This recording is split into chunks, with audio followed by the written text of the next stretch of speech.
Bit Gamey. Thank you so much for being here. Hello.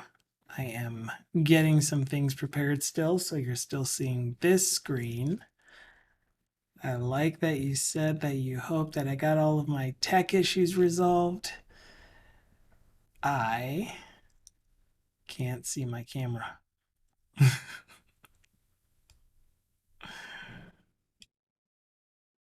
Refresh. Come on, camera. Come on, camera.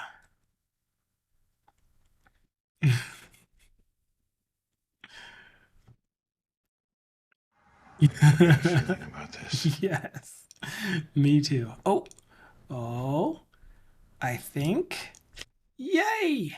Okay. Hello, and welcome to another One Lion of Code. I am One Lion, and also looking down. Because I need to open up. Let's go. I need to open up this down here. So yeah, I think that the camera issues are settled, I hope. And not camera issues, OBS issues. Camera issues just was a thing that decided to happen this morning, and I wasn't ready for it, but that's okay. It's good now. What is this extra? Oh, those are part of the chat. Okay, sure. Where is the chat?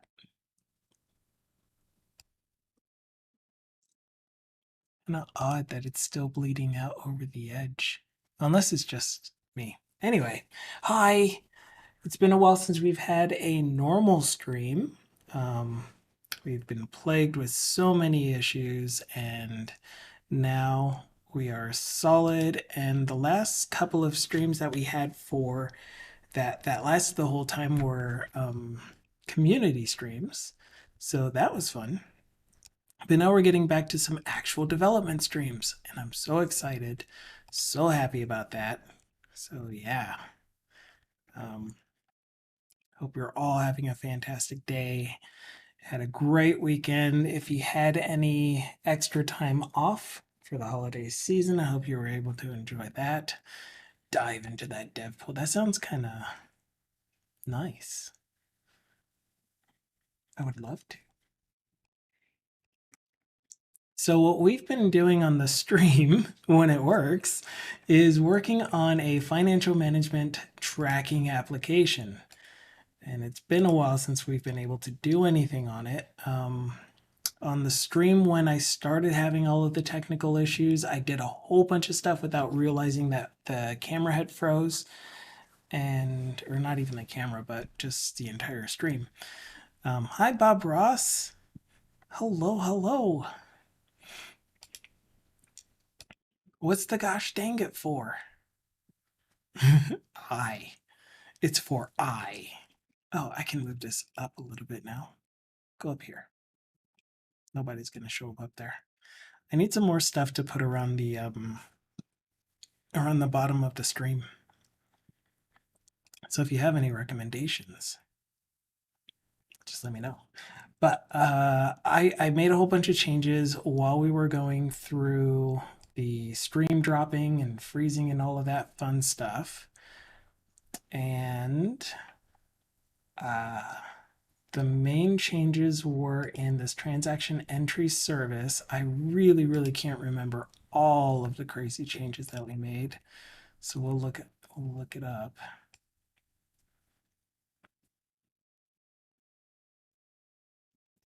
Yeah. I do remember making some changes to lookup item view model.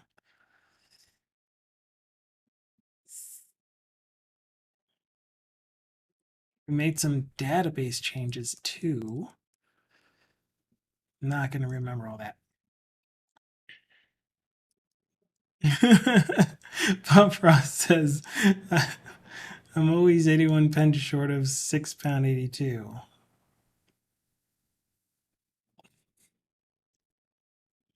I, I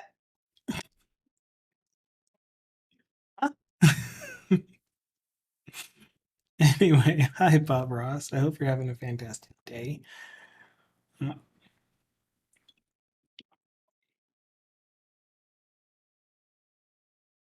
Okay. Lookup items service. Oh yeah. Oh, you wanted to download a game from Steam, but you literally need 81 pence. 81 pay. 81 pay. That's extensions. Where's the service? Service is up here. I didn't make any changes to the service since the last check-in. That's odd. That doesn't sound right.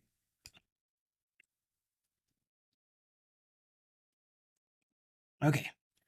But yeah, if you're interested in seeing this project, it is located on my GitHub. Hey, bot, you awake? Oh, of course not. I was like, I have the browser open for the bot, but I don't actually have the bot running. I'm working on getting the bot to be a Windows service that will just do Signal R messaging. Thank you, Bob Ross. If there are no issues, it's not a live stream.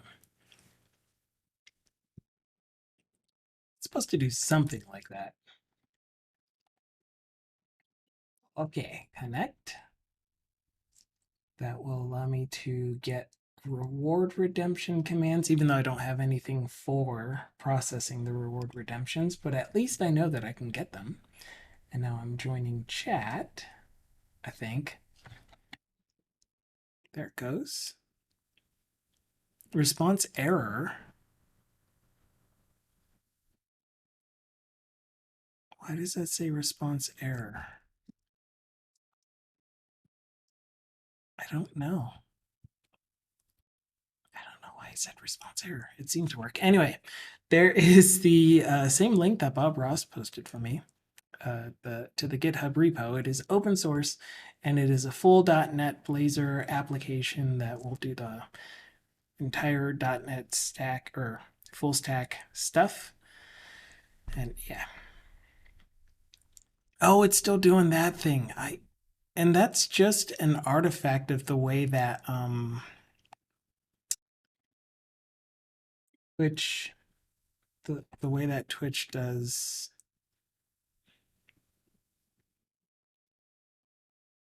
URLs. Wait, it didn't for me.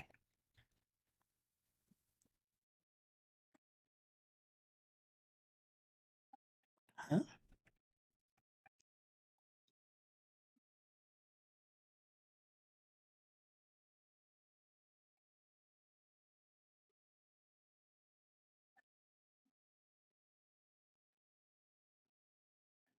Really weird.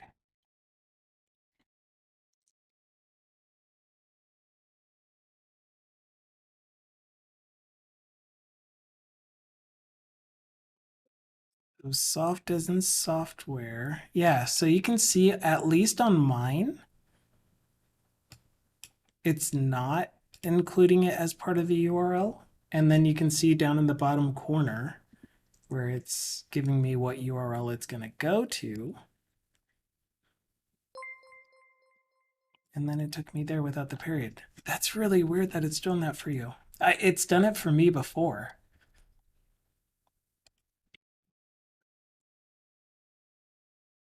So I know that you're not lying. You have no reason to lie. Yeah, it's so weird. And deflux for the 19 months in a row.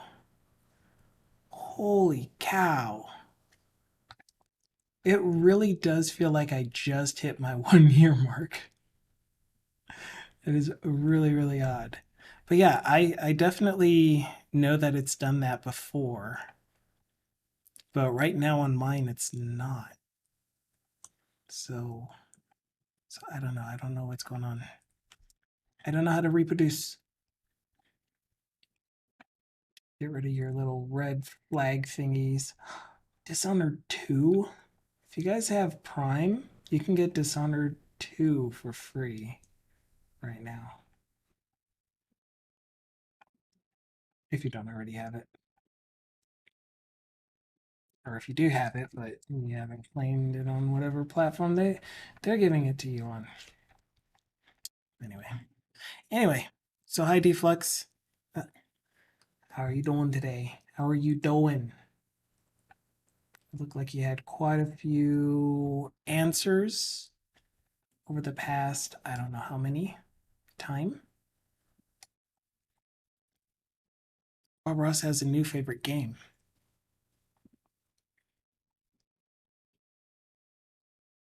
Black Hat Simulator.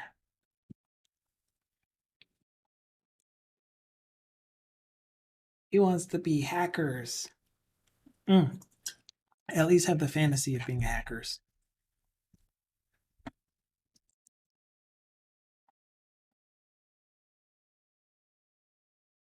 Go here. Go do the thing. There you go. Good job. Yes, I did, he says, and it's working a treat. Yeah, it was that constructor. And I thought that we kind of went over that, but there was so much information thrown at you on Friday that, yeah, I'm sure it got lost somewhere in there.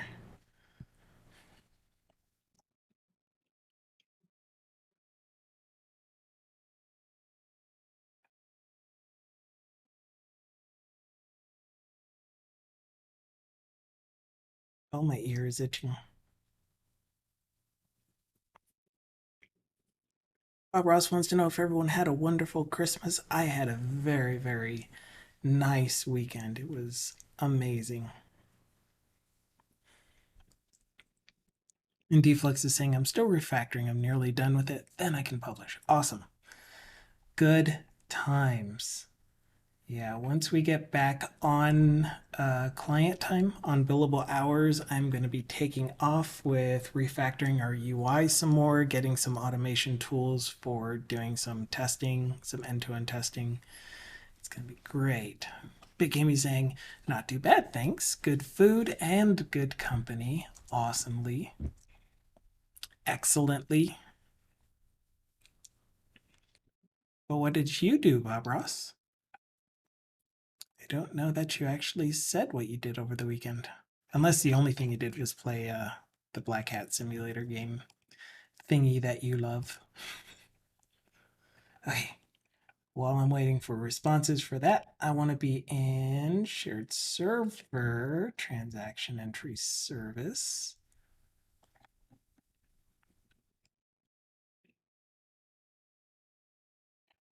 Because we need to finish implementing the remaining. Hello? We need to finish implementing. Oh, hold on 1 second. I will be right back.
Okay, sorry about that. I wasn't really expecting a call, but I got a call from IBM because I was trying to sign up for their web cloud web services stuff. It's kind of like any other cloud provider.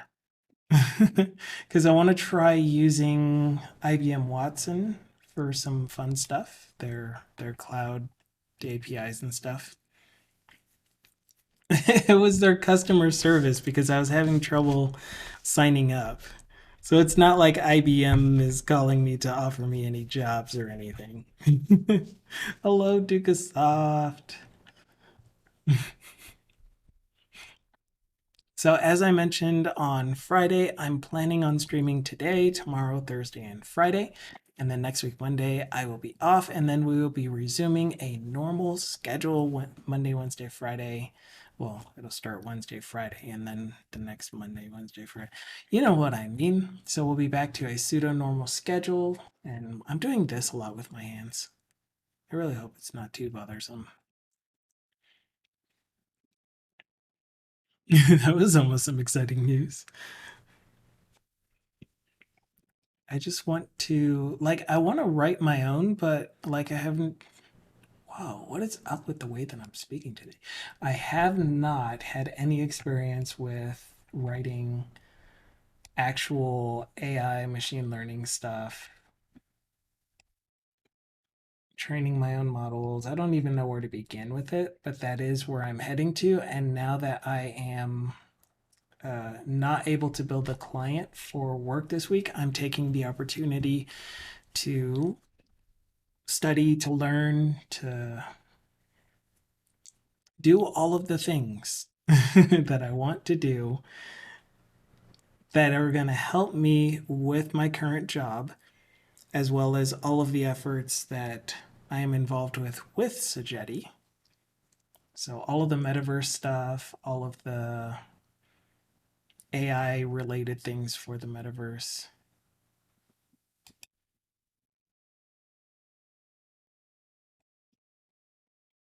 Yeah, that's weird. Okay. So what I was trying to say is we are still filling in some of the logic, such as in the two entity model for our add, update, and delete, or just add an update, I guess. So this logic here, I did that too.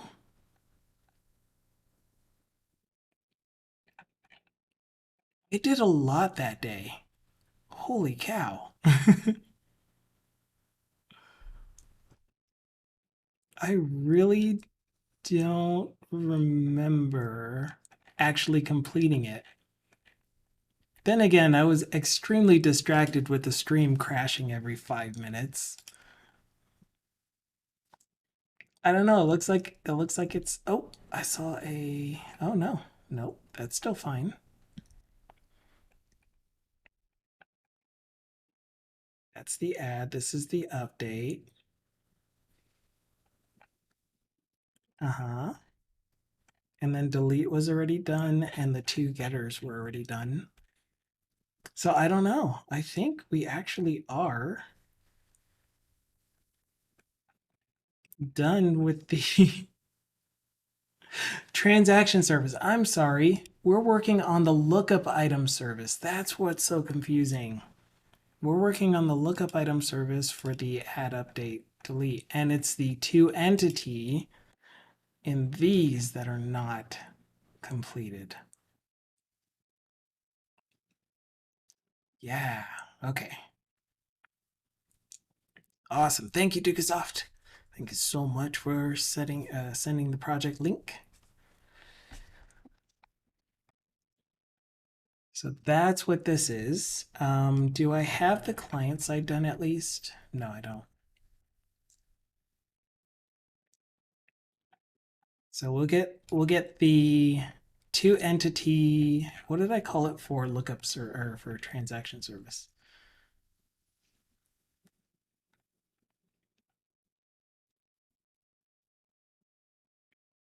Oh, now I can't find where I just was.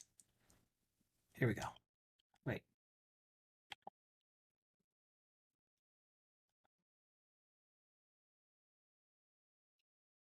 There we go. I did call it two entity model, so we're going to follow that pattern.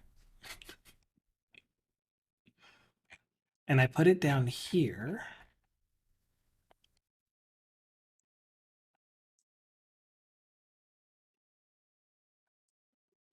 You keep getting lost. Don't mind me. I know where I am.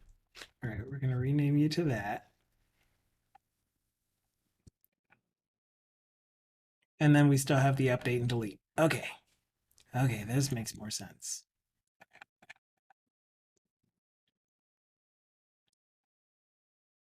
So we will not always have an item with our iLookupItemView model. That was just wishful thinking. Except that that was the other thing that I started doing, which is when you create an actual lookup item view model and you start populating their values, you're actually setting the underlying item. I remember now.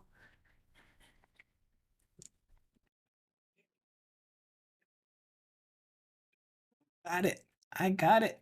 I got it. And you can see that whenever we do create a new lookup item view model, we do get a new item for free. Hello, Tiger Pleb. It's been a minute.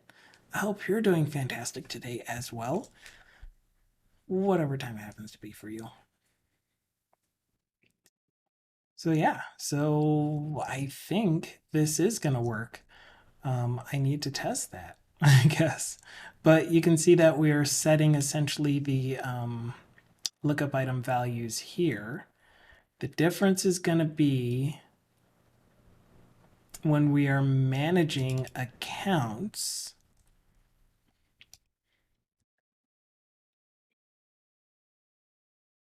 This thing will also need to set item dot name.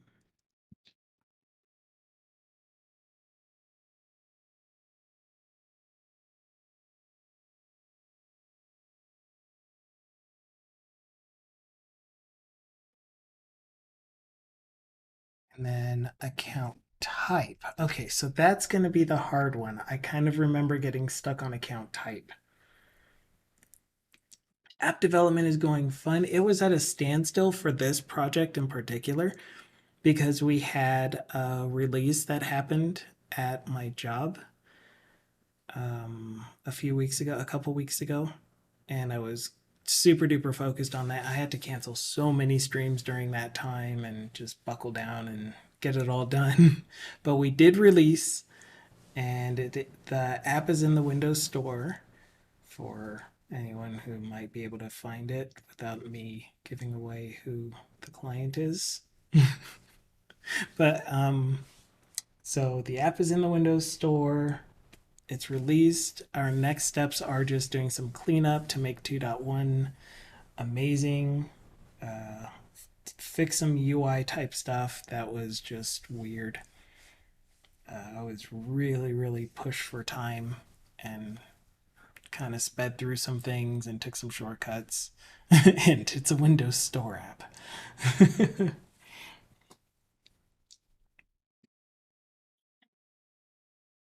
Yeah, it was a great Christmas. It was a fantastic celebration. Spending time with my wonderful, amazing wife. Sent some messages out to family.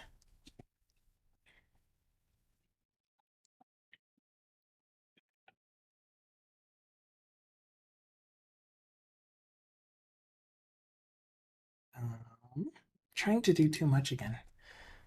Now that I have, this kind of relaxed feel, this nice, refreshed feeling, I'm trying to bog myself by doing too much all at the same time. I just need to not. It's gonna be fine.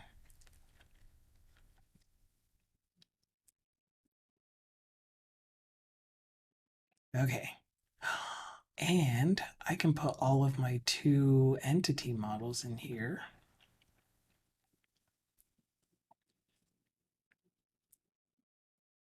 I don't need to. I don't need to. It'll be fine.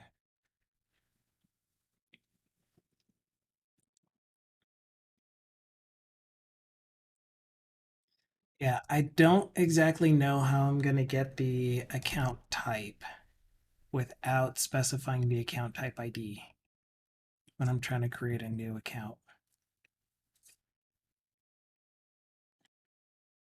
I think I need to double check to see if in the database we said that account types, not account types, the names for account types are unique. I don't have it as being unique. What? C sharp Reds. Thank you so much for that raid. Holy cow. Coming in with a massive raid. Hello, wonderful people from Mr. Jeff Fritz's stream. Hi, Thindle. Welcome to the One Lion of Code stream. I'm still getting used to the title. I renamed it from Daily Code Fun because I'm no longer doing daily code. I got a job that doesn't really allow me to stream as often as I used to, so I renamed the program. The TV show to One Lion of Code. But thank you so much for that raid. I am a .NET developer who loves playing with Blazor, who loves sad noises. Why sad noises, I mean?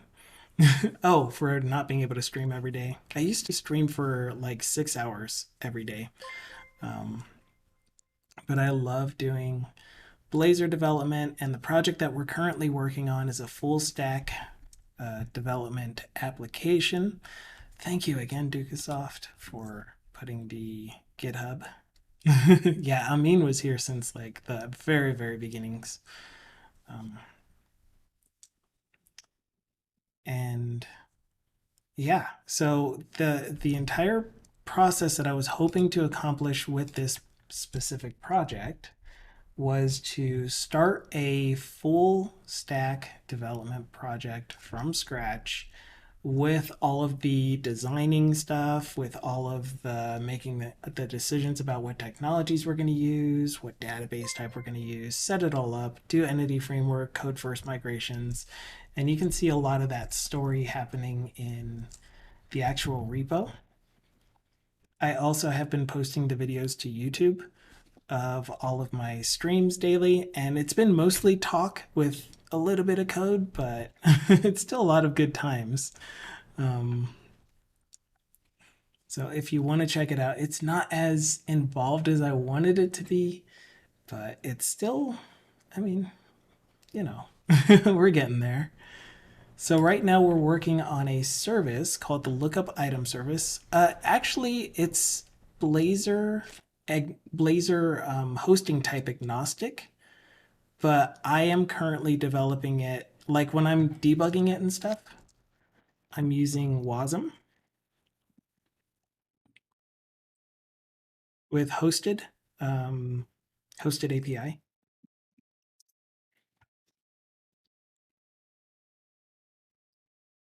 Just because it's been a lot easier for me to develop against this.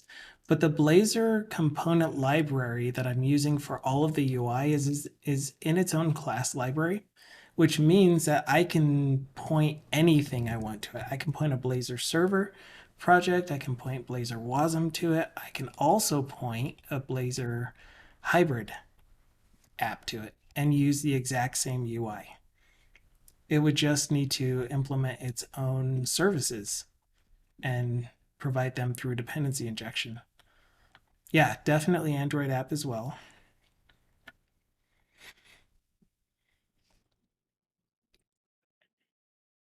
So here is the basic UI. Bindle says, my brain and .NET Watch don't quite mesh. My muscle memory hits F5 as soon as I want to test something. Oh, yeah. I definitely got used to .NET Watch quickly, especially since it was the most reliable way to have hot reload work all the time with very, very, very few issues.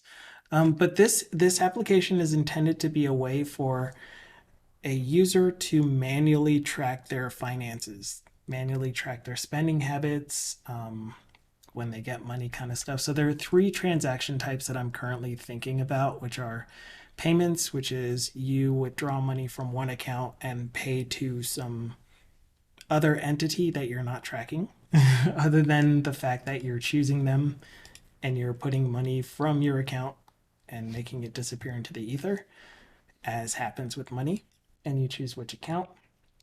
There are deposits, which is some external entity is giving money to you. Oh, right, and I still have that. I didn't finish that implementation yet. I was playing around with .NET 7 features, so that one right there was the navigation. I forget what it's called.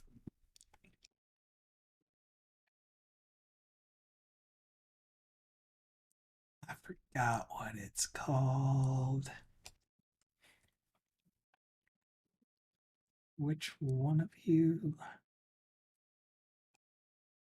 Oh, edit form navigation lock.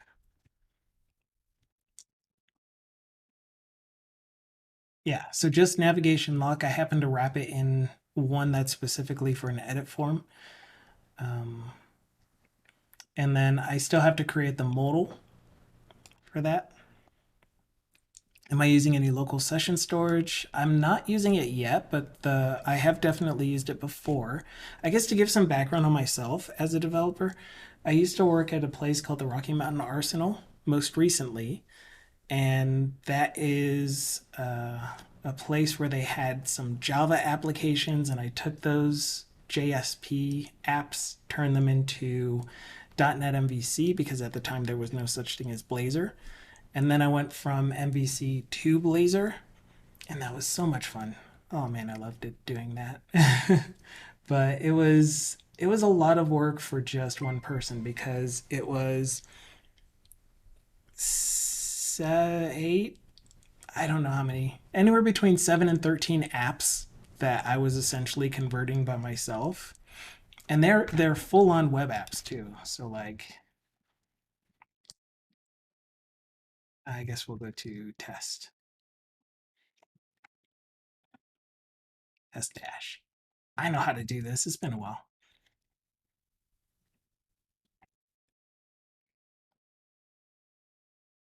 But these are the apps that I used to do on stream. So I used to do the full on development, learning Blazor on stream and getting familiar with it and absolutely falling in love with it with these applications. So there's so many cool things that I was able to do. This one in particular was a VB6 desktop application that I turned to VB.NET WinForms and then brought it over to Blazor. So yeah, so that's what this is. Then there was another one that had this map on it that, oh my goodness, this map killed me. But again, this one was JSP that uses an ArcGIS server, and I needed to figure out how to use how to hook it up to ArcGIS and how to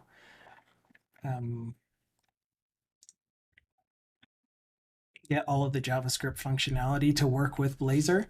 And that's when I learned all about JavaScript and JS interop and isolated JavaScript type stuff where you can do, I don't know if it's still called isolated JavaScript, but it's where you set up an IJS object reference, I think, where you load the module based off of file path in that specific JavaScript file. But yeah, this entire map and the functionality was an ArcGIS JavaScript API that I moved over into JS interop type stuff where you can use C# methods to do the stuff, like drawing measurements from one point to another. I don't know why it's being so laggy. And then the thing that the app didn't have, which is drawing an area, is really fun. And then being able to actually manipulate the points after setting them up. But yeah, anyway, these are all just management systems that they used for various things across the arsenal, which is now, by the way, Rocky Mountain Wildlife Refuge. But they used to manufacture chemical weapons here, and then it went really bad for the environment, but they did a lot of cleanup. And so the systems that they are using are ones to track, make sure that the water is still good, the soil is still good, there are no environmental issues, they've addressed everything. And so it was really, really fun to experience. But after a while, it was like, I'm just one person, and you guys are kind of abusing me a little bit. So I needed to move to a different job. And I ended up getting a job with Sagetti, which is a software consulting firm. Yes, three-eyed fish, two-headed deer, all of it. All of it. But yeah, ended up getting a job with a company called Sagetti and Sagetti USA in particular, where I am a software consultant working for a specific client. And I can't disclose the client, can't really disclose the project that I'm working on. So I had to figure out something to do. And I wanted to keep streaming Blazor, which, by the way, I'm still doing Blazor with my new job. I wanted to keep streaming Blazor, and the way that I ended up doing that was by picking a project and doing the full stack dev work. And that's where we are today. So now you're caught up. And I also wanted, I guess, I wanted it to be something that I enjoyed and kind of needed.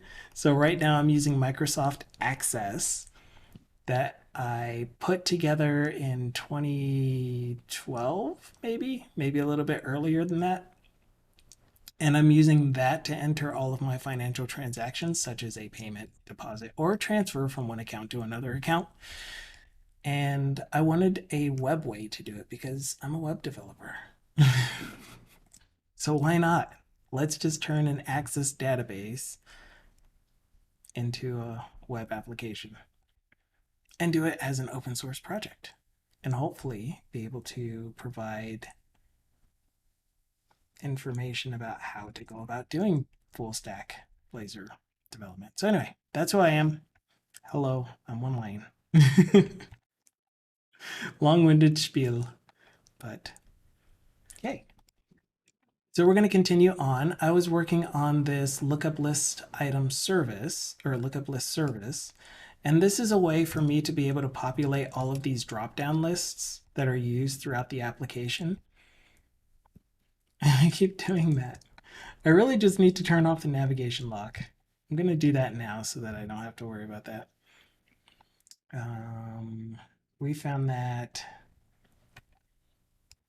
Where did we find that?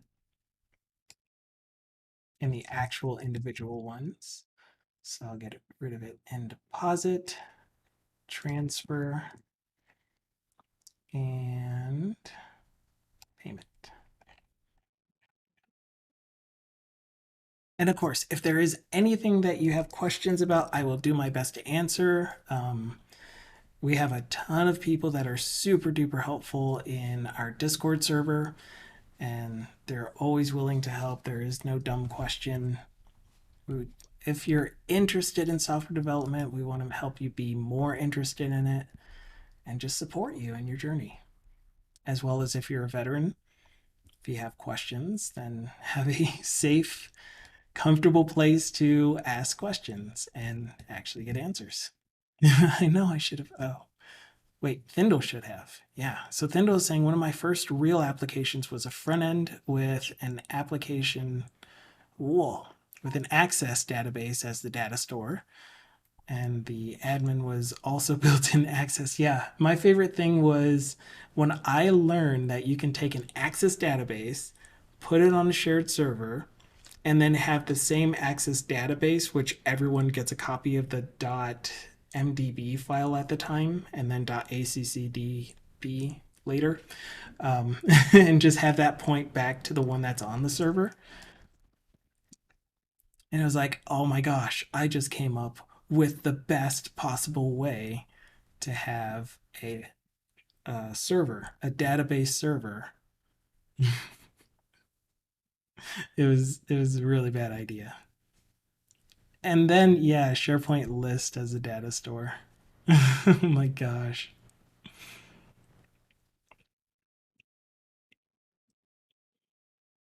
Yeah, so they'd modify a database and then upload it to the web server. I started trying to use SharePoint as my shared data store.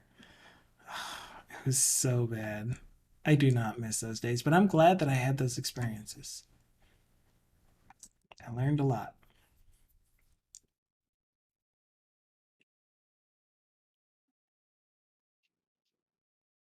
You talk about those war wounds. Deflux was saying to Dukasoft, I have a full Blazor application running off an Excel file. Yes. And actually, I have seen a lot of ERPs that they get configured by feeding them Excel files or having Excel files in a specific file location.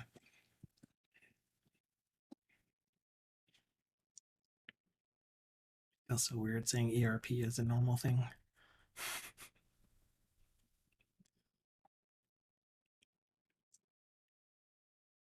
How about SharePoint list for data store? I wish I was joking, but yeah, definitely did that. I did that when I was working for HR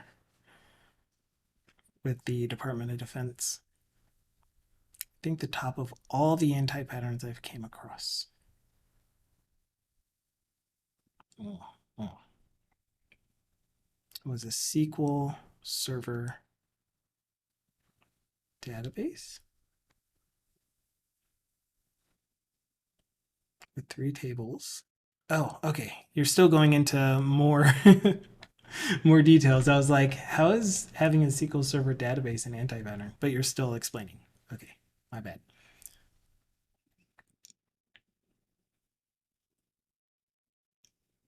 Yeah, no, I've seen that.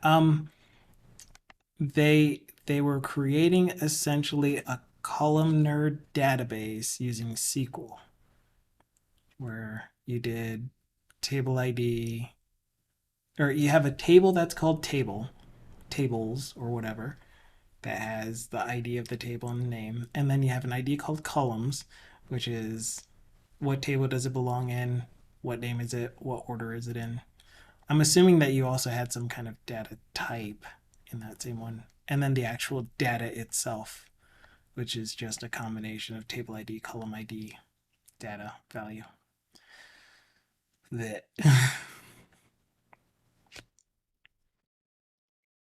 columnar? I meant row. Whatever it's called.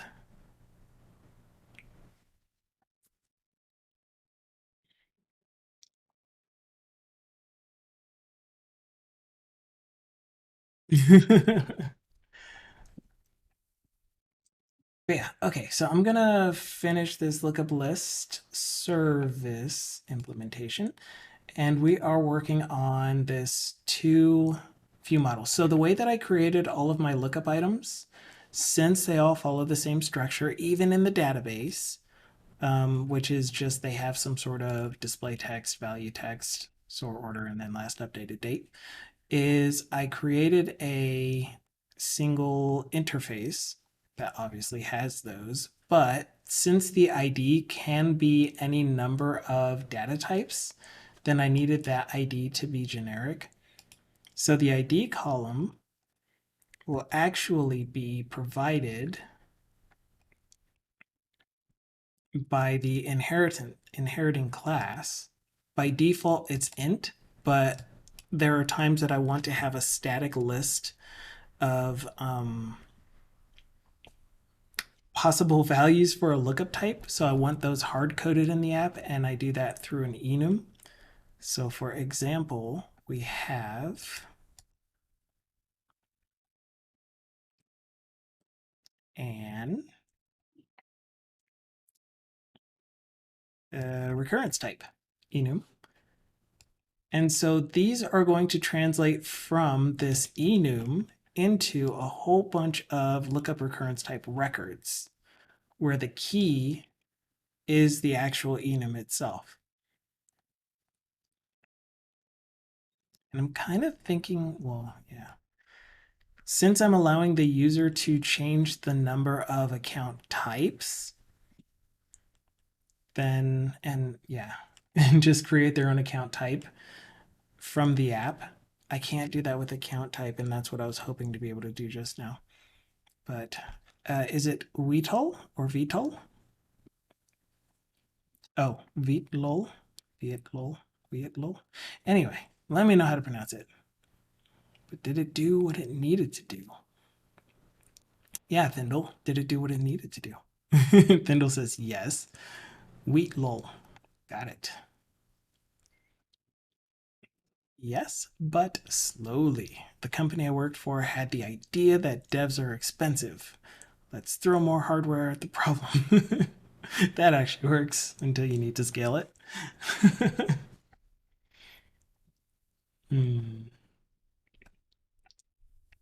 Devs can be expensive though. So where are we? I am trying to, since I am using, oh, that's where I was. Since I'm using all of these generic ways to create lookup lists, I also have a generic way to manage the lookup list. So I have one class that's called LookupItemService. And that LookupItemService has a whole bunch of methods that will take any kind of TLookupItemViewModel, so long as that generic type is a class that implements iLookupItemViewModel, and also I has lookup list and has a default constructor, which is a bit much. Oh, I made this so complicated for myself, but it works so well. So that means that no matter what I do, all I need to do is just request a request whatever type of lookup items of TLookupItem view model, and I'll get that back. I don't know if that made sense. That didn't make very much sense to me, saying it out loud. But I promise it works. This is a to-do, apparently.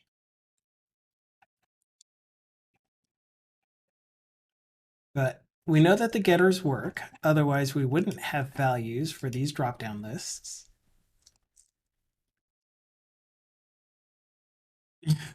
Well, I don't do wrapping, and I have the font zoomed in. There's only two parameters in this one.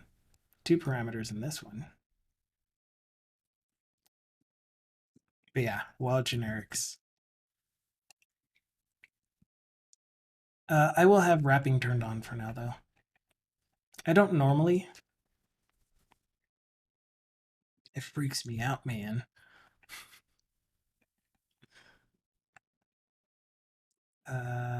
We are here. Okay, so we're here. Oh, yeah, yeah, and that's another issue, too.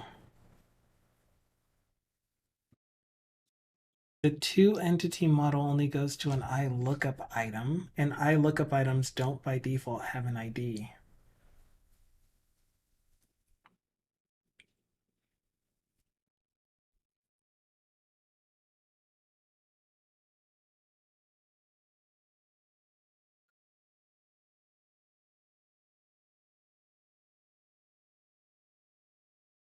I'm wrapping.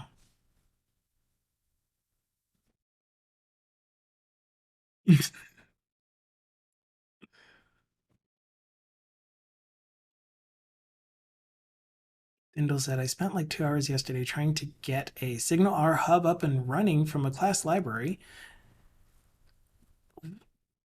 What did you run into? Why was it difficult? Why was it annoying? And Wheatlol says, oh boy, the parameters start. Oh yeah, already read that. In code that I control, I avoid async. You know, well, what do you mean by avoid async? Do you mean that you avoid using the await keyword?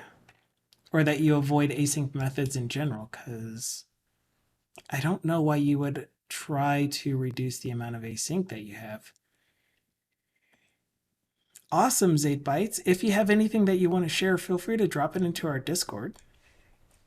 Stream Elements gave you a link there above. We have a showing off channel. I don't know that it's named very well. I think it's just called projects. Shared portfolios, current projects. I don't know. There's some channel in our Discord that you could use if you feel like showing anything off. And of course, if you do have any questions, either pop them into chat or share, send them in Discord, and we'd be happy to try to help with it.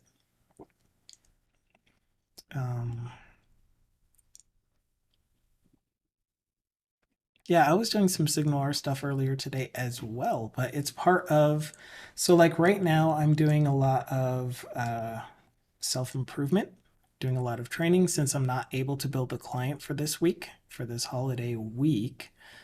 So my, what is it called? Admin time, I guess, with Sagetti is a lot of doing tutorials, trying to get certifications. So anytime that I have the chance, I am doing learning when I'm not billing the client for my work hours. Okay, now what did I miss? In code I control, I don't allow cancellation token to have a default value just to stop myself from effing things up and forgetting. Yeah, the thing is, I'm not really using the cancellation token appropriately. I really need to get better at that.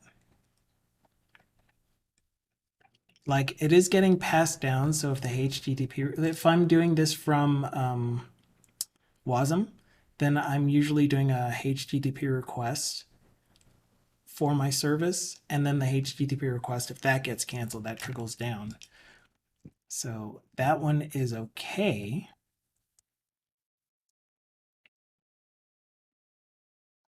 But if I'm doing something like Blazor Server or Blazor Hybrid that isn't using a HTTP request, then yeah, then I'm not actually canceling any of the requests.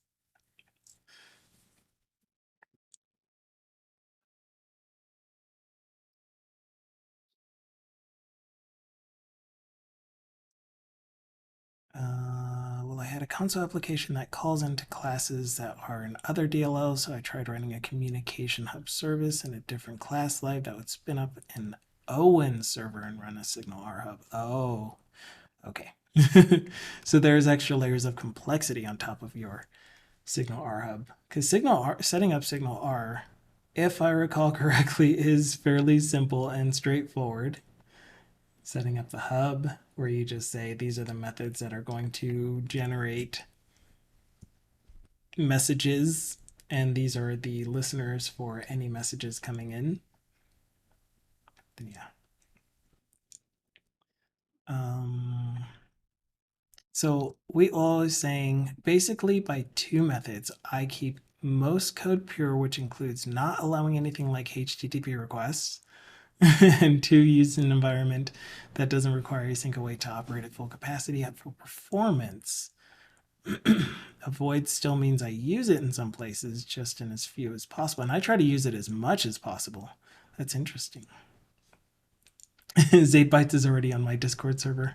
That's awesome. Was it Captain Commerce by chance? Good friend of the community. Yeah. Yeah. This is our friend Captain Commerce. He usually streams on Mondays and Fridays, and he's been starting to add Saturday streams too, but he's also a .NET developer. Lately, he's been playing with a card inventory management system using Blazor. Mostly he does not commerce plugin development, and he's really, really, really entertaining to watch and hang out with. Setting up SignalR in a web app is like 2 lines of config and then a class inheriting from hub. Yep. Map hub and use Signal R.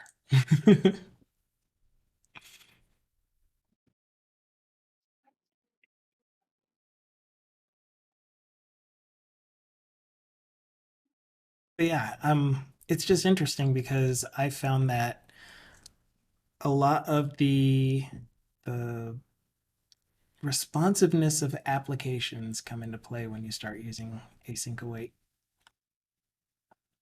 The thing that I thought you were getting at was actually a video that I just rewatched this morning from Nick Chapsis, which was on should you do something like if your method doesn't have those special conditions, like the thing that you need to return is just a task at the end. You don't do any asynchronous stuff anywhere in the middle. You don't need to use await anywhere in the middle. And the only thing you're doing is some synchronous work and then returning a task. Do you just return the task, or do you return await task and then do async task of type? And he just showed some interesting information on it. Yeah, that one. Exactly, Thindle. And so he made some good points about it, about both sides. And if I recall correctly, he used to say, always return await. Always use await before your asyncs. But now it's sounding like he's leaning more towards, I would like to use await the thing when it makes sense, like most of the time still, because you'll get better error handling. It's only a couple hundred bytes, or not even 100 bytes, just under 100 bytes for setting up your state machine, adding the class and everything like that. So it's not that big of a performance hit to do await. But if you need something that is super snippy, trying to cut down as much as you can, then don't use await, just return the task in those situations where you're not going to accidentally dispose of thing, or you need that extra error handling, not error handling, but your stack trace to be more accurate as far as what is throwing the exceptions. What Thindle just typed. And then he did a teaser, which was, do you want me to go into a video about configure await? And people want to see it, or false. Oops. People want to know, when do you use configure await? And like the rule of thumb that I heard is, if there's anything that doesn't have to do with working on the main thread, or doesn't need to return to a specific thread, to the thread that called it, use configure await false. It just says use whatever available thread there is to continue executing the rest of the code.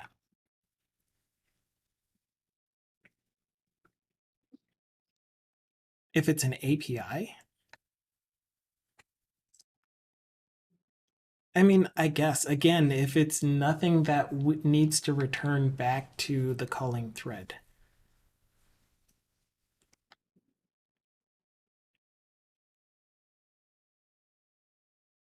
Like, let's say you have some, I can't even think about it.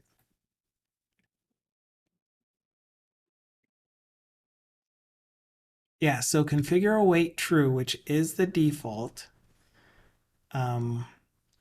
means that it will wait for anything else that the same thread is running on to also finish until it can be the active path on that thread. Why can't the default not be the default? I like that. See me getting far? I'm still trying to do this two entity model, and I keep running into the same thought of, when I try to, oh, it's because it's all the way down here. When I am returning an account view model, I will not have the lookup account type in there.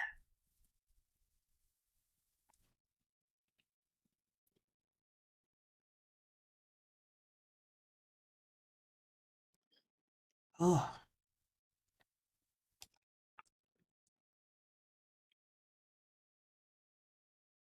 Yeah, so at some point I would need to look up the account type, or I need to add and the account type ID as a property.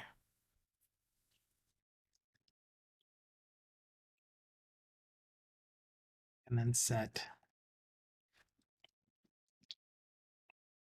item dot account type ID.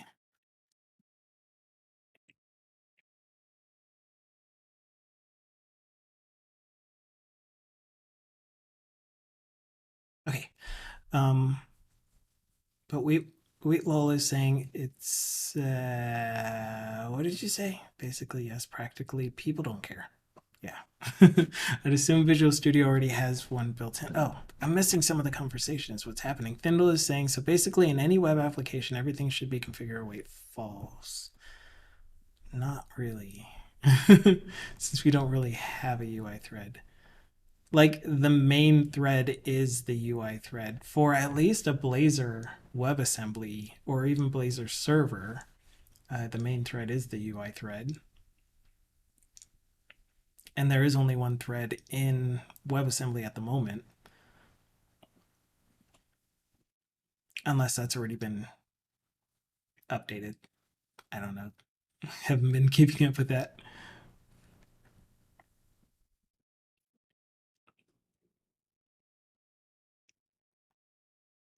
It can affect the data that populates the page. And it can also call things that will need to be run on the UI thread. So a non-UI thread can say state has changed. For example, I have an event handler somewhere up here.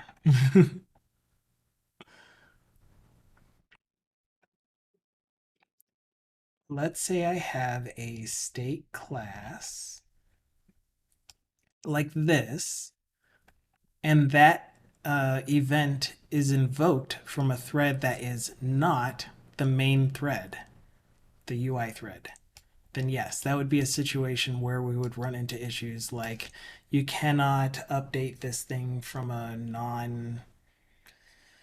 I forget what the thing is called, but I used to get it all the time. So using invoke async is one way around it. Using configure wait, or I don't know, making sure that the method that gets called to do this starts from the main thread and then you keep configure wait true the whole way through, then that would also be fine.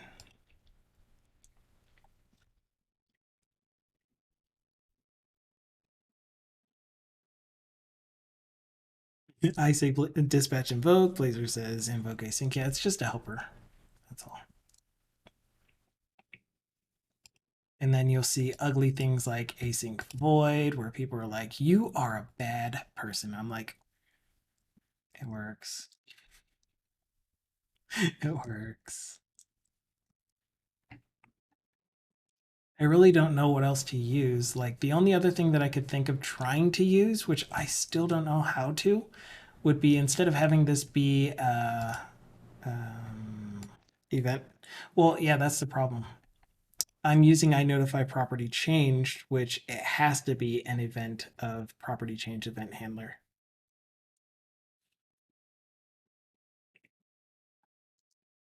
So unless there is a new async event dispatcher type thing, I don't know what else to use there. But if it's like a custom event that I have in my own state classes,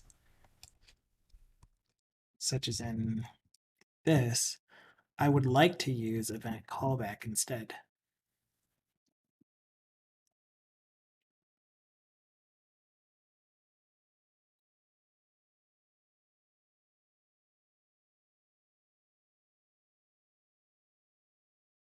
And Tyrant says that's why I use MVVM Blazor.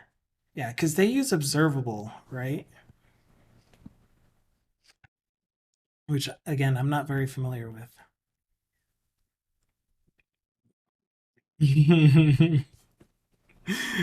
Oh man. Oh, even property changed? Except, does that mean that their version of property changed is it can be a task?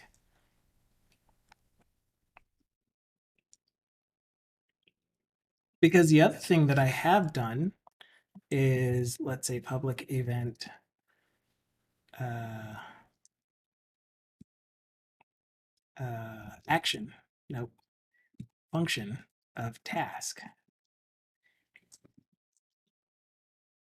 And you can do async await on this.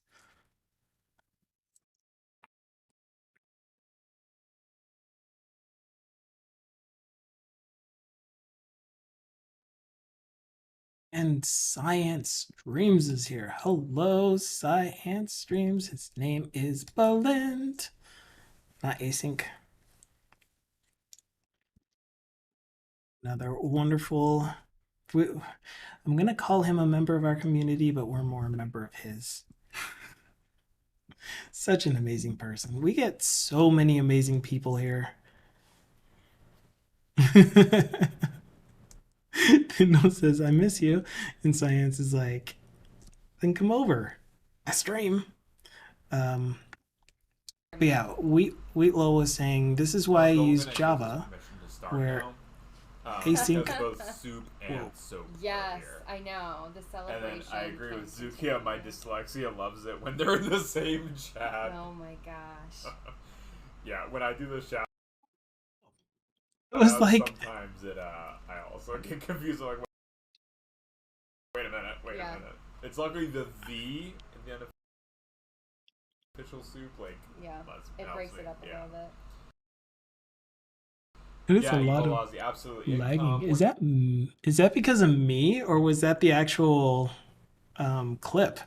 I was looking around like, what is making this noise? But thank you, Dukasoft, for the shout out for Balint. He does science. He does a lot of amazing, cool stuff with critters. I'm gonna call them critters for short, because they're more than just bugs. They're also critters. Really, really old stuff, and just really interesting things. And he does it in such a fun, cool way. So, which channel would I show a screenshot of the app I'm working on? You can show it in any of the show-off channels that seem appropriate to you. And then I'll just show it on here. Like that. What are these colors? So this is an app that Zaidbytes is working on. Can you tell us about it? What is it? Is it a bug tracker? It's an order status.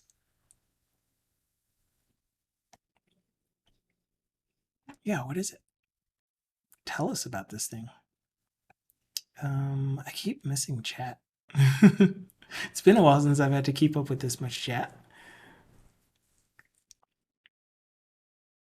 Okay, so Wheatlol was saying this is why I use Java, where async await is now built in the threads, which means everything is async await without you having to change your code appropriately. Interesting.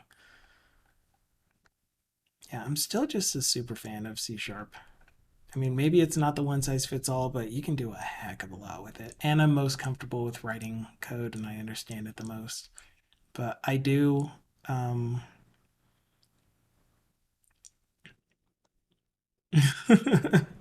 Thindle. I do still do some Java development on side projects and stuff. So I'm not fully out of touch with it, but I am pretty out of touch with it. What an old clip says Flint. Someone clip that clip of me looking around crazy. Like, what is making this noise? All of my Twitch tabs are muted so that I don't get super distracted by them, because I'm always lurking on all of our really, really good friends, such as Finite, Singularity, Bardaki. Always lurking on their streams, giving them some support throughout my workday. He's also wholesome as a ferret. Sorry, wholesome as effort. Absolutely. Tracks data from manufacturing business. The colors are log types. As in, so now that you're saying manufacturing, do you mean log as in wood? Or log as in where you put information about what has happened?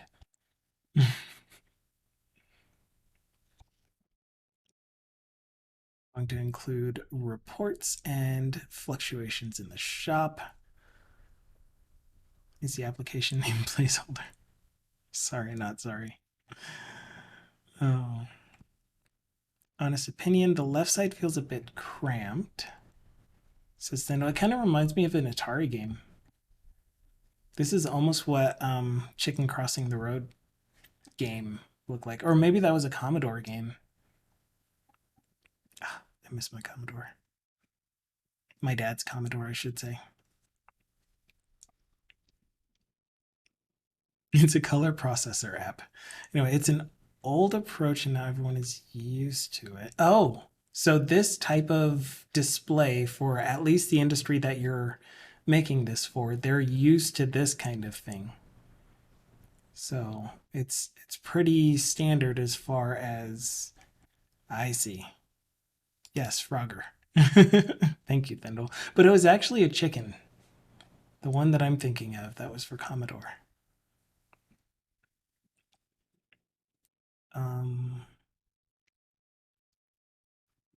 Do I have suggestions for this? Like,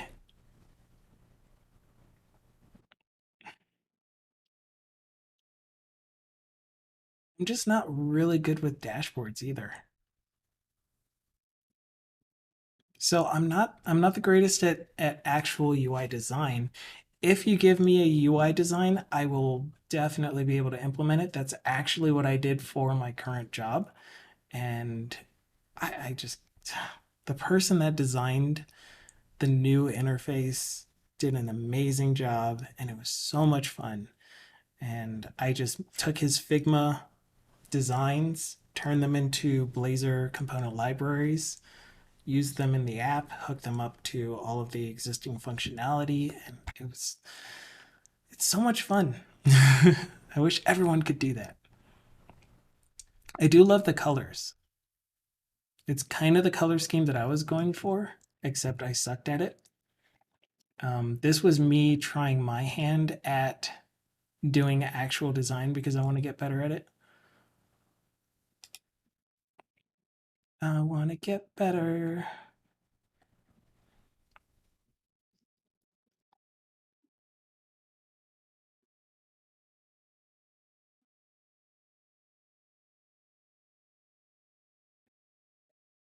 It's here. What's here? Probably should have watched that. So like this is kind of, yeah. I just picked some pretty flat colors. I like your colors better. You used Radzin for your UI. Oh, yeah. So for those of you that don't know, Radzin is pretty much an entire toolkit for creating Blazor.Radzin for creating Blazor components and the component library also. So you can either use their entire designer where you can drag and drop and do a WYSIWYG type of interface, or you can just add their component library through NuGet to your project and use, show me this. I'm not used to that. It's supposed to go to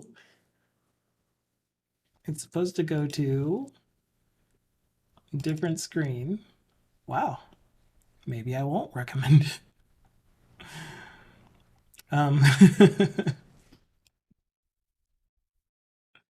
Anyway, so yeah, you can just essentially plug and play their components and then feed it your data or your styling, like you can override the styling and stuff. I made my own component library because when I was starting with the initial conversion of those MVC applications to Blazor, I found that it was a lot harder for me to customize any of the component library things, because at the time I really didn't know how to do any customizations on Blazor stuff.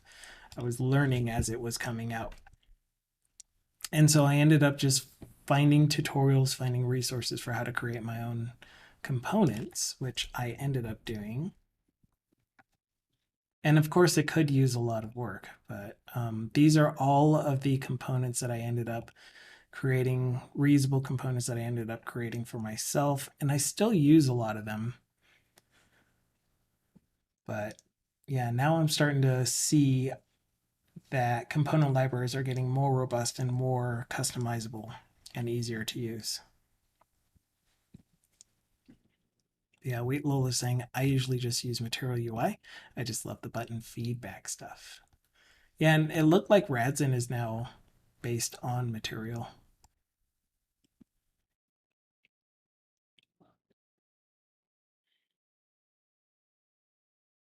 Take your time, though.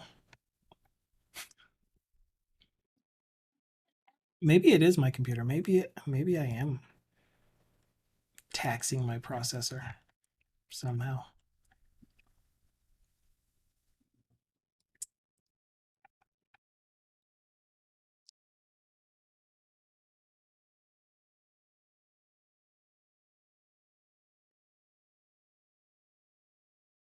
Yeah, and it's so weird because I was even doing stuff like removing Bootstrap, removing OpenIconic, and then just adding my own custom CSS for everything that I was doing. Like, I don't even know if I have Bootstrap in here. Not you, Global Styles.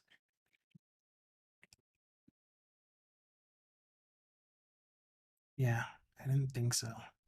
I'm not even using Bootstrap in this app. Dark mode is heavy.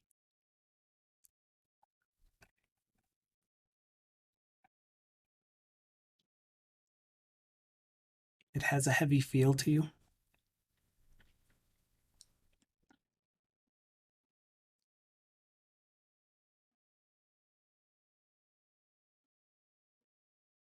See, and now Thindle is wrapping. I can like a design. I can implement a design. I can't design a design if my life is on the line, says he. Oh, heavy to load. I see. Yeah.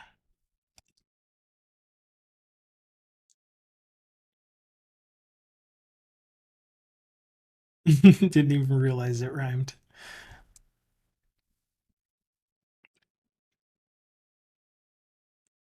I used quotes there because, yeah, I just did. Anyway, this is fun talk. I got nowhere so far. I just keep looking at the account, lookup, view model.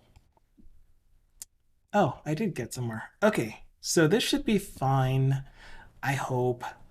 The intent is that if I'm going to do account maintenance, then I will have drop-down lists that will be populating this account ID property. And that'll be fine because if you're doing account maintenance, then you should be able to see the this stuff. It's your own database, so it's not like we're exposing anything that will be sensitive anywhere at all, ever. So we're good. We're gonna call that good. Let's go back to the lookup list service. Shared server. Okay, I'm gonna put this in the same way that I had the other one. And we don't need a to view model extension because every single one of my actual types has its own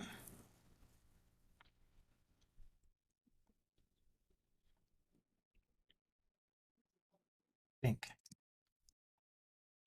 I don't know now. Okay, so here's what I need to be able to do. In my lookup list service, for saving a record, the very first thing that I do is I take the view model that was given to me, turn it into It's not the first thing that I do. Okay, let me just talk through this then. When we're maintaining our lookup lists, I use quotations there because come in. I use DB context factories. This is using a SQL Server backend, but of course you can plug and play whatever DB type you want because it's just entity framework. You just configure it the way that you want to configure it, as long as it gives back a DB context.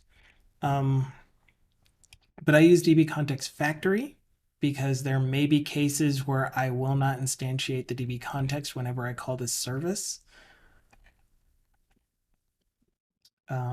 Then I will get the specific lookup list of the type that was passed in as a queryable, so I have not executed any query on it.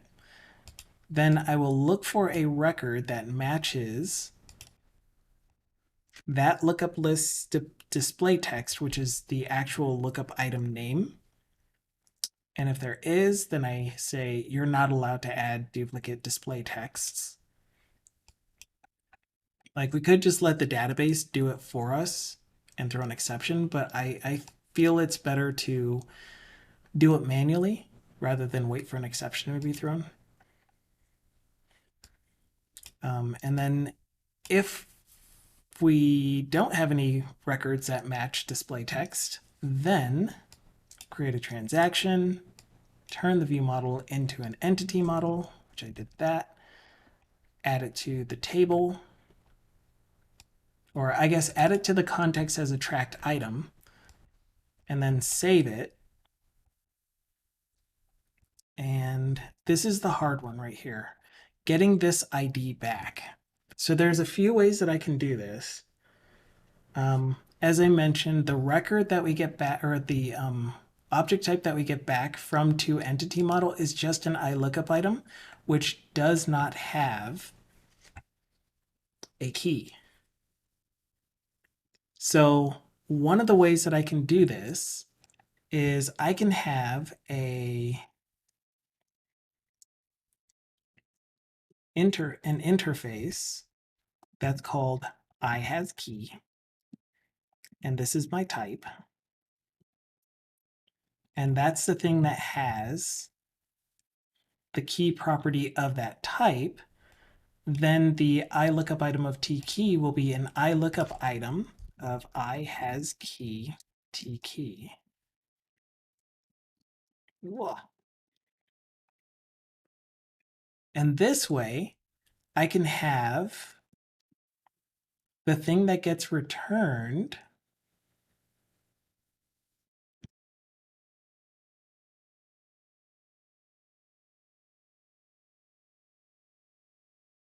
from toEntity model, which I'm blind. I totally don't see it now. Here it is.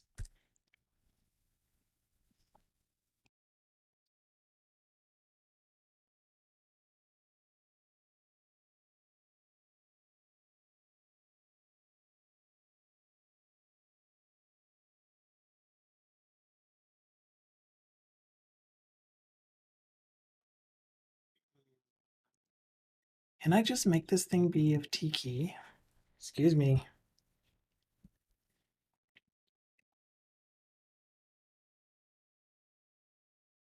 No. Because not all of them are. We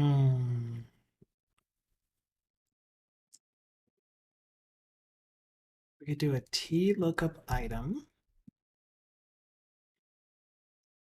Oops. And that TLookup item can be constrained to TLookup item is a class iLookup item iHasKey new. And then in all cases, you just cast it to a TLookup item. No? Cannot convert from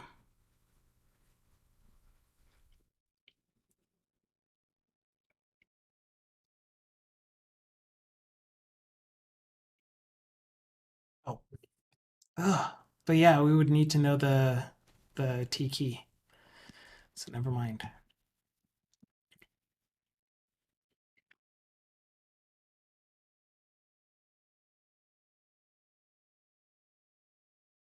Yeah, so I don't like this approach. The other way that we can do it is probably just going to be called a hacks. Which is, oh, keep control setting. There you go. Oh, I know this is going to be bad. We could do a get key method as a helper.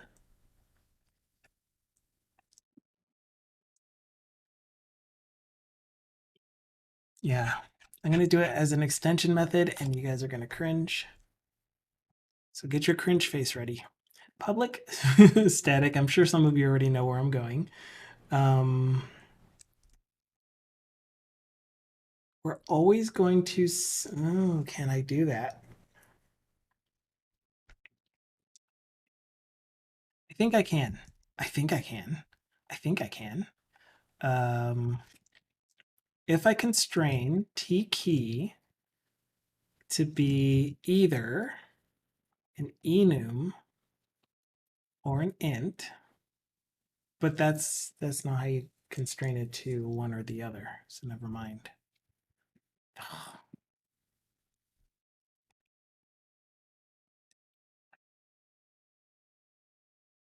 my gosh. Too soft.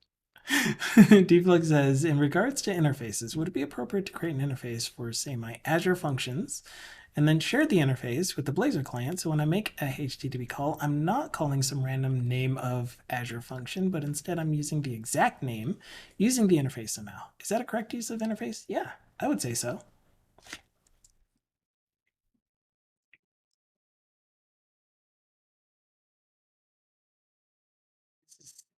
I want this to be an int.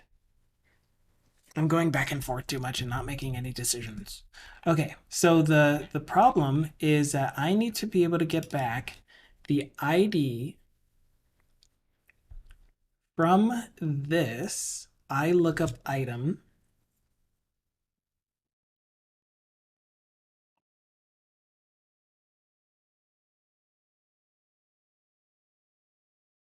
as an int. But why does it need to be an int? Why can't it be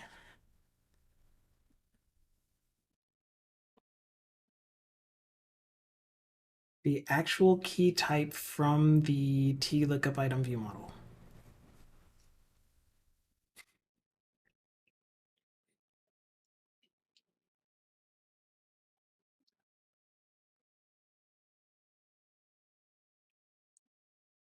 Let's just do this.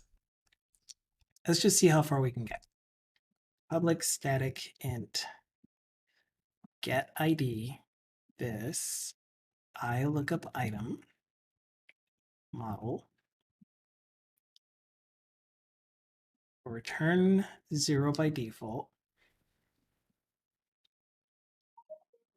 Yeah, we'll return 0 by default, which means no record.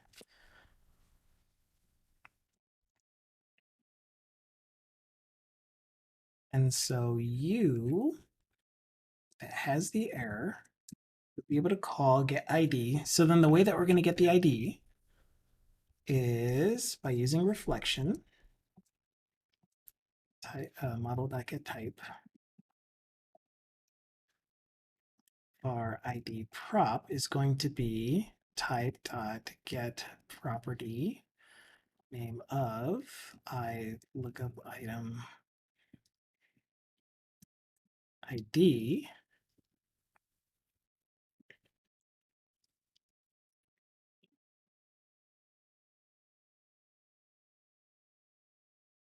And we'll go specifically with an int because we want it to be an int.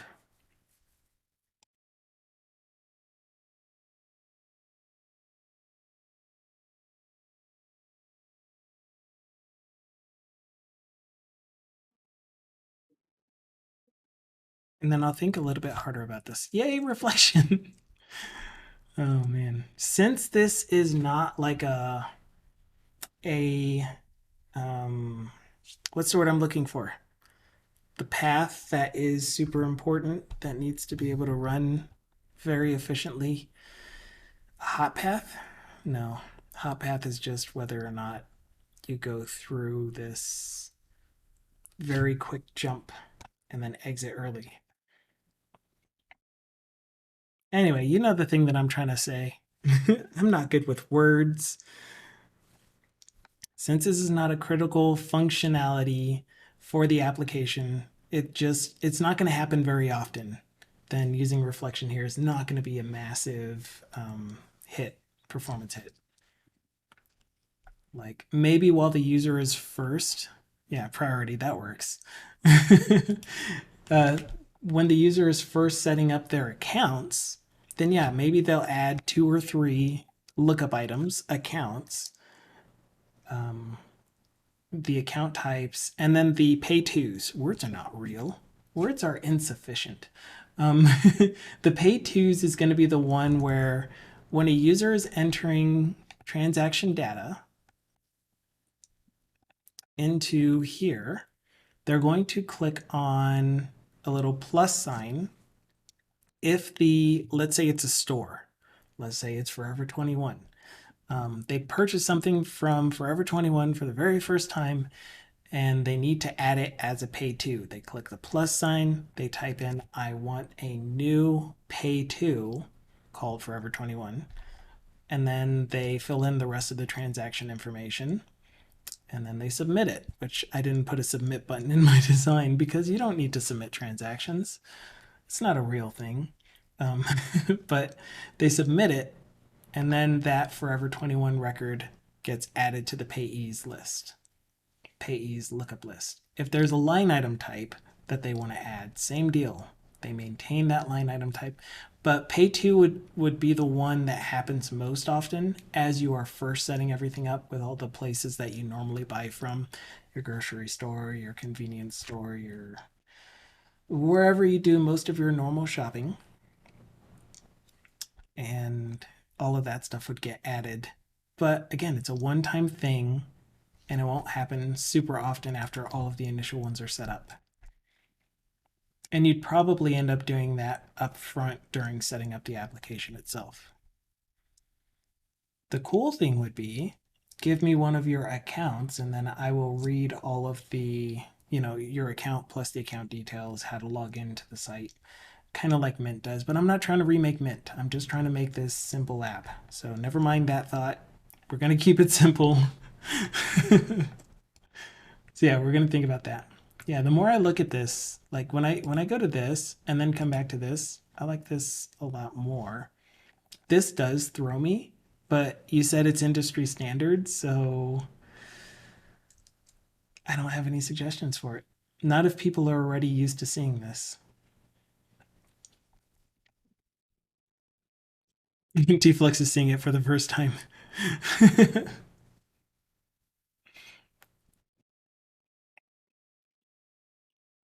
Okay.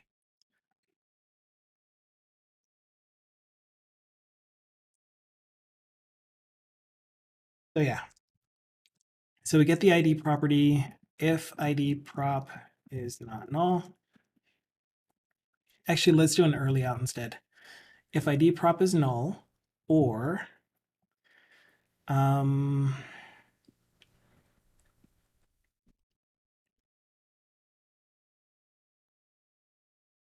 trying to do this in a safe way where I don't have to deal with exceptions, but I also won't lose any information if it's an enum, for example. What I was thinking at first was an int.tryParse. But the problem that's going to happen with this is when we provide an enum, we're going to get the name of the enum itself as a string, and that's not going to parse out to an integer. So that will be false. Why are you doing equals false? So that would be false. So I don't want to do it that way.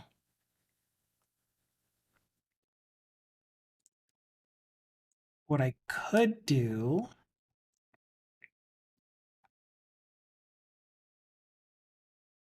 because any numeric, oh, that would be cool. Use a numeric.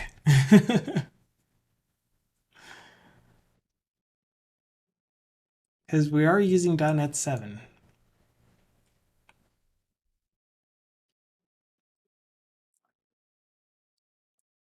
One day when I grow up, my app's going to have cute colors on it too, says Deflux.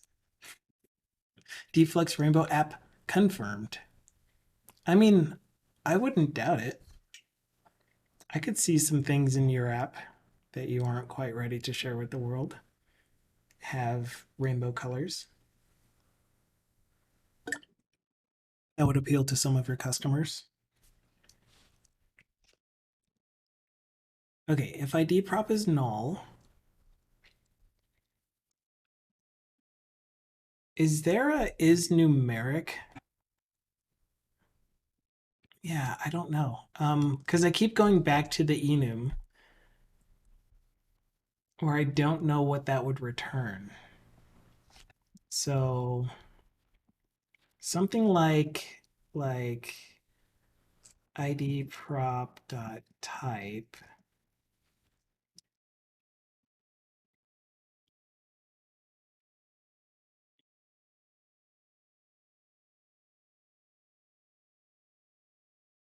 is not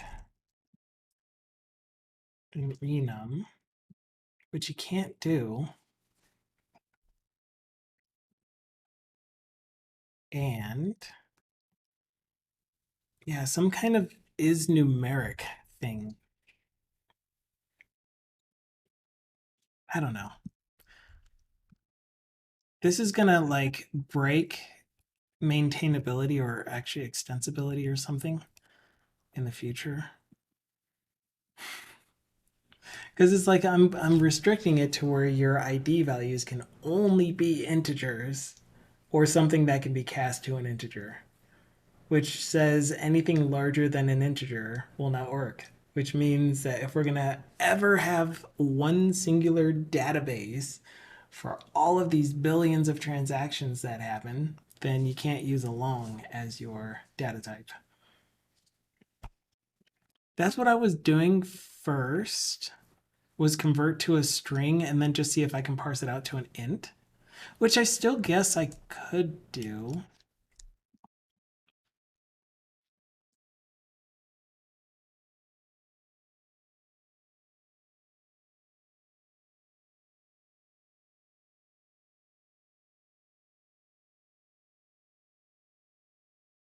Which is also nullable.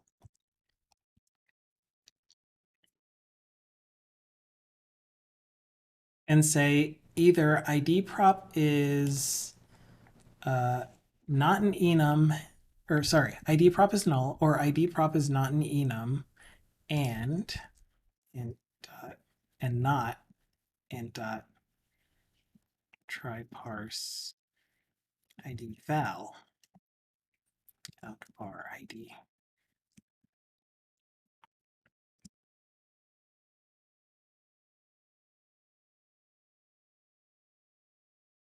Return 0. Otherwise, yeah, and then in this case, it's like we still need one or the other. So return of the Mac.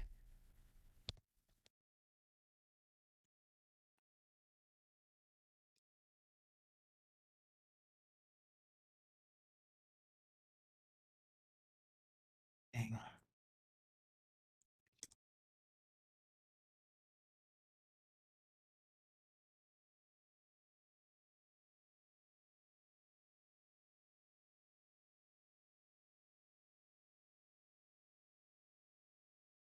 ID prop property type is type of enum, then we can just return cast to an int ID prop. And again, this is assuming that the enum itself is based on int and not long.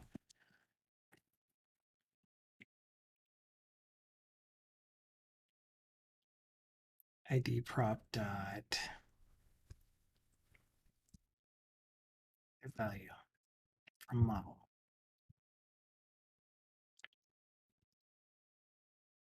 Defaulting to 0.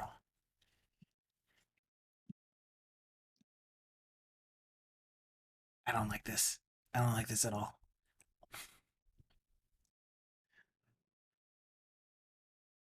Oh, right. Regular ID. Oh, right. So this one here would be 0. So what do we like about you? An int null? Yeah. Okay. And you are not unassigned. I assigned you right here. Oh, but it's possible you might not get hit.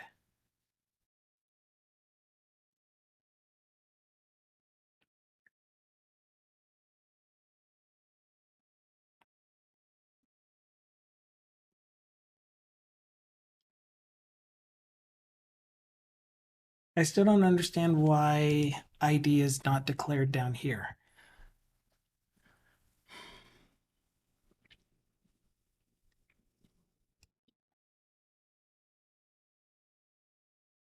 If we pass this check, then that means that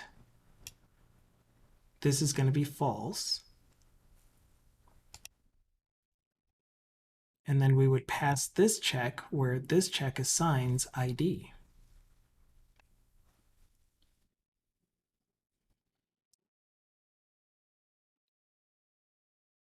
Just do like this then. There. I'd be excited if it works.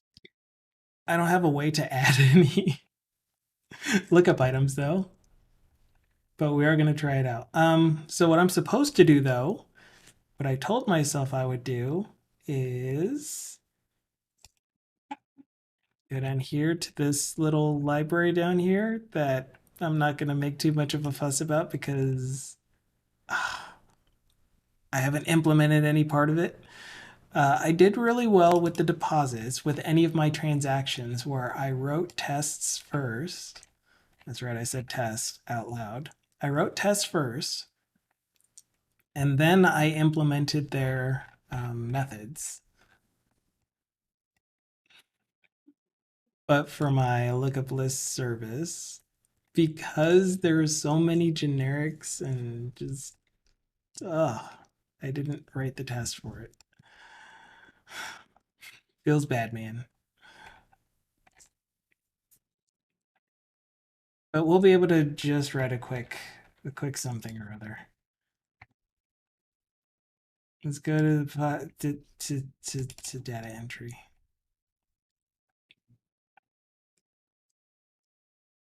Button, type button, on click, handle, create, lookup, clicked. Hey, look, a button. We'll create this thingy down here with a private async task.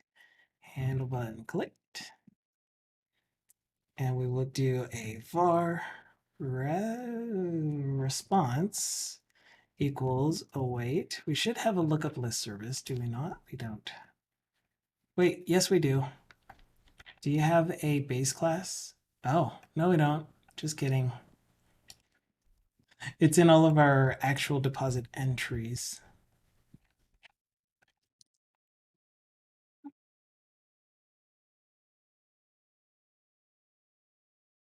So let's just get a lookup list service. Injector. Private I lookup list service.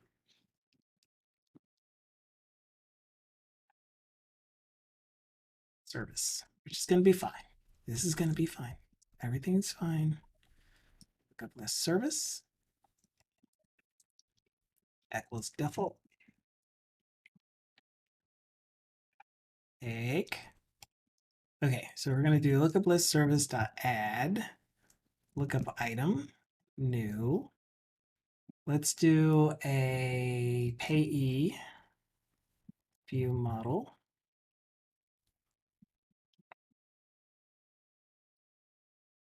And this is going to be ID.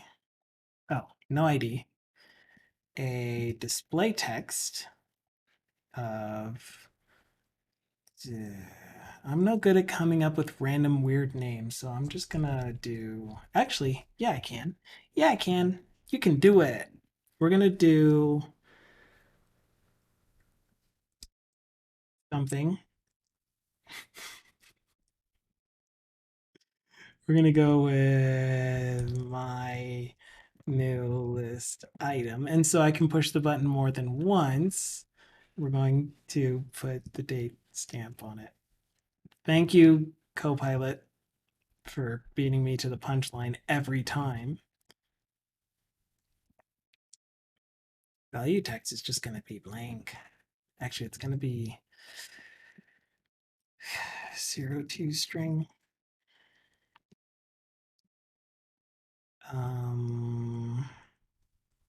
Right, there's a categories thing for it too. And why?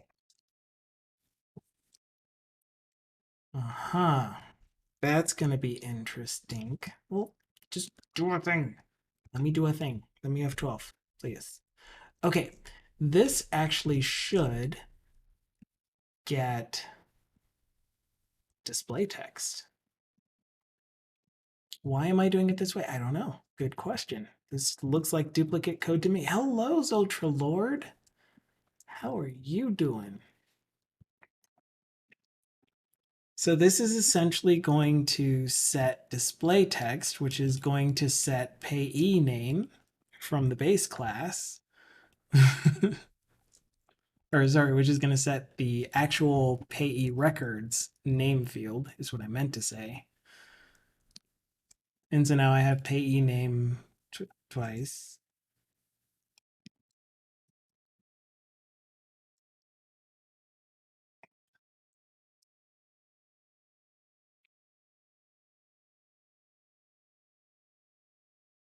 I don't like that one bit. I'm taking so many shortcuts right now. What happened? I was doing so well.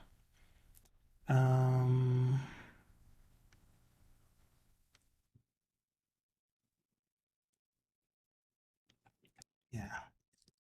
We'll be fine. Everything's fine. We'll be fine. Let's go back to account.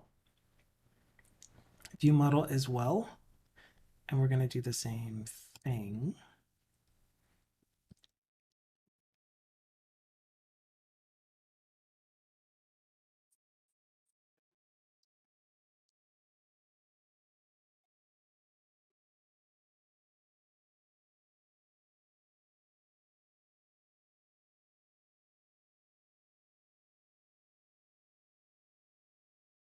Not you. You're not nullable.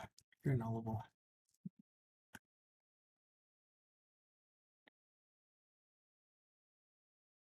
I'm getting quiet now. No. Bad. Bad times. Keep talking and nobody explodes. All right. If item account type is null, initialize it. Item account type gets new.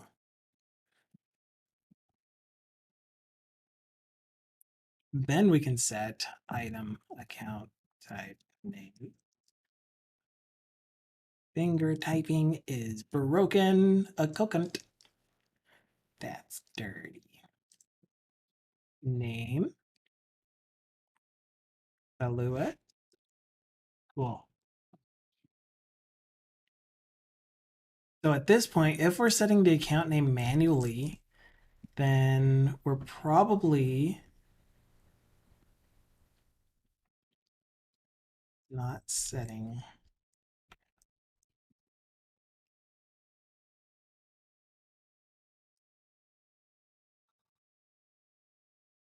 other things. Not that I lost a curly brace.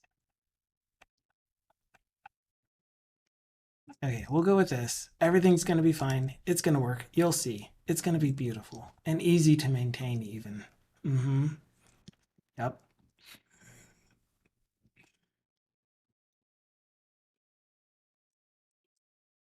So we are testing to see that we can add payees from our application. We don't need to worry about payee name because we got that in display text, and value text is going to be 0. Sort order, I guess. May as well. I'm going to put...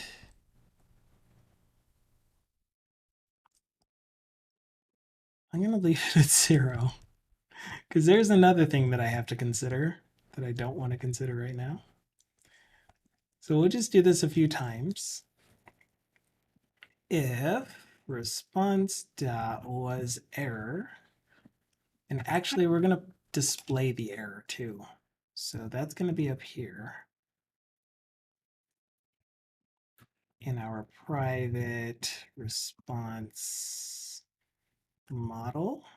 Is that what I called you? I did. Of int new lookup item response.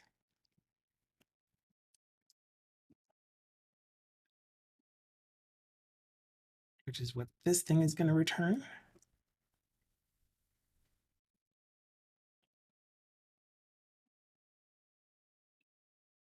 Why are you angry? Oh.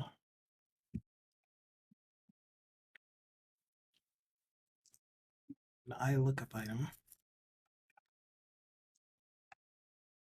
Well, what are you going to get back then? Response model base of int. I remember how this works. Okay. Then we're going to do await, invoke, async, status. Oh my goodness, I can't type.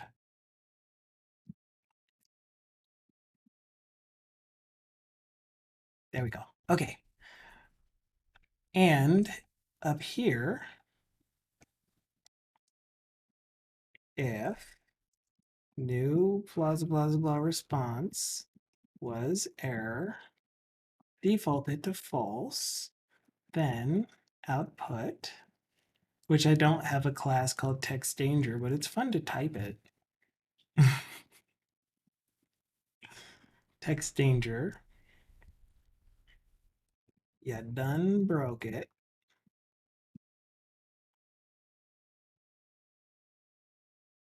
With our new lookup item response dot render error. Oh, I guess that can go directly underneath because it wraps itself in a p tag, right? Nope, just in a UL. Whatever, fine by me. Let's test it out. Hopefully this works. This is going to be the last thing we'll do for today. And then we'll come back to it tomorrow. Because again, I will be here today, tomorrow, Thursday, and Friday. But then I won't stream on Monday. And then I will be back to a Monday, Wednesday, Friday schedule after that. But for this week, Tuesday, Wednesday, Thursday, Friday. Hey, look, a button. I got an error. The method or operation is not implemented. Oh, because I didn't do the client side. Let's see if we can do the client side real quick. Client side implementation. Since I'm doing this using Blazor WASM, I am doing it via HTTP request, which is right here. Ret resp. You go there first. And then we go at the very bottom, return ret resp, try our current response, await HTTP client. what is the name of your HTTP client? Underscore HTTP client. Dot, oh my gosh. Dot post as JSON.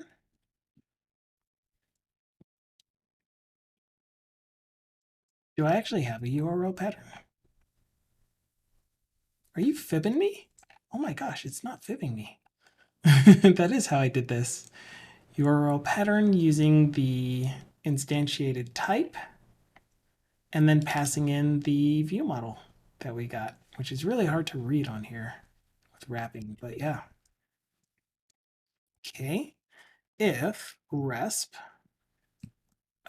is not success status, then our return response, we're going to add an error message that says the request failed. The server responded with resp.status colon resp reason.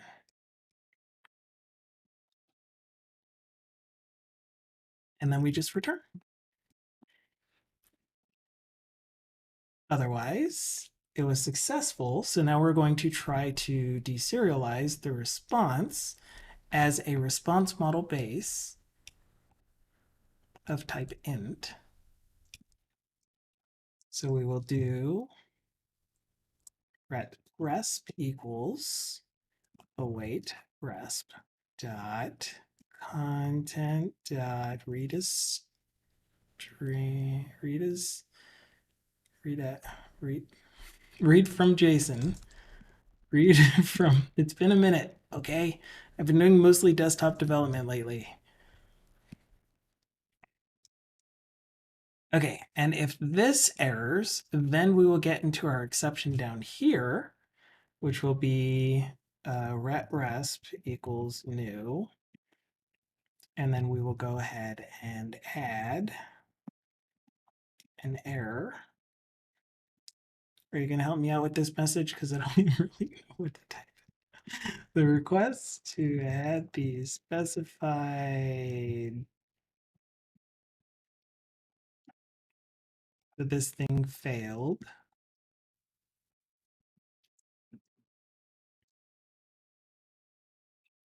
And then for my debug environment, we will add the actual exception. And because my response model is super smart, it knows how to turn this message plus the exception into HTML. And then that will get returned down here. And I don't like this because I'm doing an await response up here. It's saying essentially this will return a nullable thing, but it won't. It will deserialize it to an actual response model. So maybe I can just go new.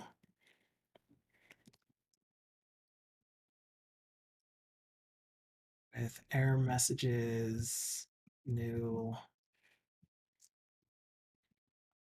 The request to add the specified this thing, which I forgot to put one of the string interpolation thingies down here. This thingy was successful. However, the response could not be parsed. So we know that the request was successful. We don't know if it actually put anything into the database or not. And cancellation tokens all around. Oh, this one already has it. Okay, so this thing wasn't lying to us when it said that it wasn't implemented, but now it is. And we got an error 500, which is okay because that means it hit the API endpoint, but it's not implemented online. 227. Come on. I need to get back to work.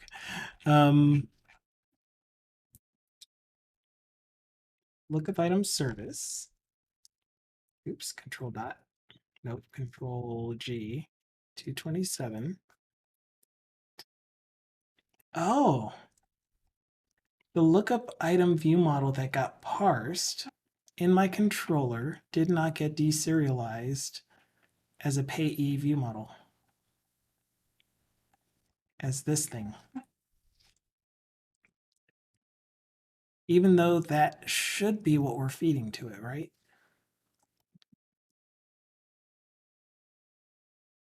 Here.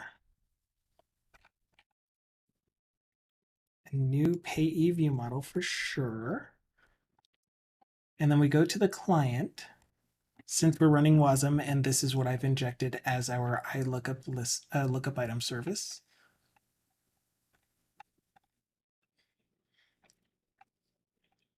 And then the add goes to the post at payees slash, and we saw that it was payees, which is a controller in our WASM server.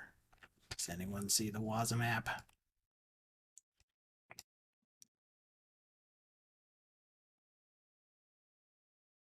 Controller, add lookup item.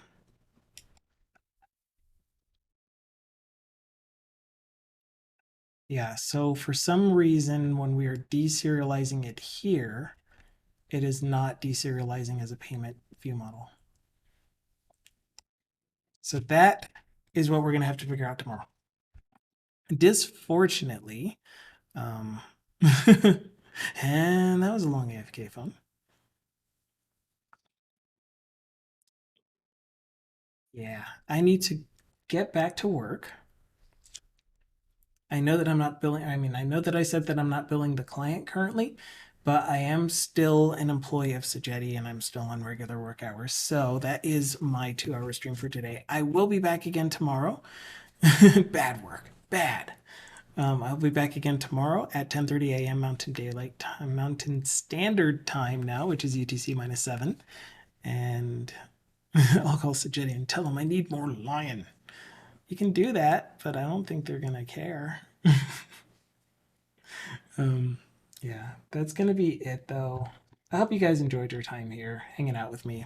I'm gonna run back to work. See if maybe I can get some food. I doubt it. I doubt it, Thimble.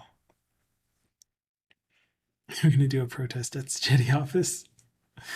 I don't even go to an office. I don't even think we have an office in the Denver area that you could go to. Yeah. We have shared office space, I guess. Remote protest, yeah. But anyway, I will be back. So again, if you feel like joining us again, I'll be here tomorrow, 10:30 a.m. If you feel like hopping into our Discord, then feel free to do so there. Bum. Dun, dun, dun, dun. There's an office in Sweden. And after about 24 hours or so after I end the stream, I will be posting this video to the YouTubes, unedited, and there will be no music because I don't have the music. Maybe I don't have the music streaming out. My Discord settings, or my OBS settings all got reset. But yeah, no music that's getting output. Awesome, and live coding was lurking. Thank you so much. For the lurk. I really appreciate you. Okay, until the next time that we meet, tomorrow hopefully, I will talk with you again. Ciao for now. Juice, waves, hands.